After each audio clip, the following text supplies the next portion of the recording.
Once upon a time, in a small monastery nestled in the mountains of Japan, there lived a Zen master named Takashi. He was known throughout the land for his wisdom and compassion, and many young students would come from far and wide to study with him. One day, a young student named Kaito arrived at the monastery, seeking Takashi's guidance. Kaito was eager to learn the ways of Zen, but he was also impatient and easily frustrated. Takashi could see that Kaito had much to learn, but he sensed that his impatience would hinder his progress. Takashi decided to test Kaito's patience and understanding of Zen. He gave Kaito a task to carry out, asking him to carry a large stone up the mountain and place it at the top. Kaito was excited to begin the task and eagerly set out up the mountain with the heavy stone. He climbed for hours, stopping every so often to rest and catch his breath. He was determined to reach the top and impress Takashi with his strength and determination. However, as he climbed higher and higher, Kaito began to feel the weight of the stone more and more. He grew tired and frustrated, wondering why Takashi had given him such a difficult task.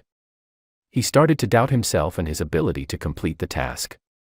Finally, after what seemed like an eternity, Kaito reached the top of the mountain.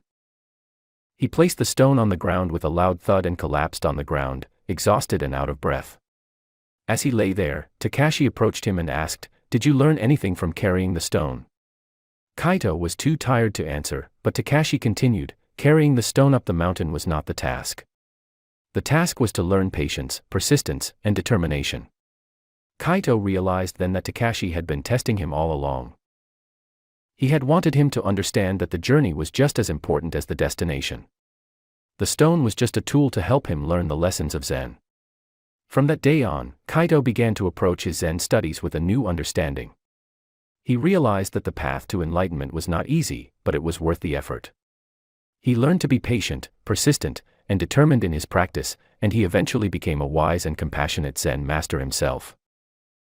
Years later, Kaito returned to the monastery to visit Takashi. He thanked him for the lesson he had learned on the mountain and told him how it had changed his life. Takashi smiled and replied, "I am glad to hear that you have learned the lessons of Zen. But remember, the journey is never over. There is always more to learn and more to discover." Kaito nodded, understanding the true meaning of Takashi's words. As he left the monastery, he felt a sense of peace and contentment that he knew would stay with him for the rest of his life. Thanks for watching. Please like and subscribe for more content. Leave your feedback in the comments below. See you next time.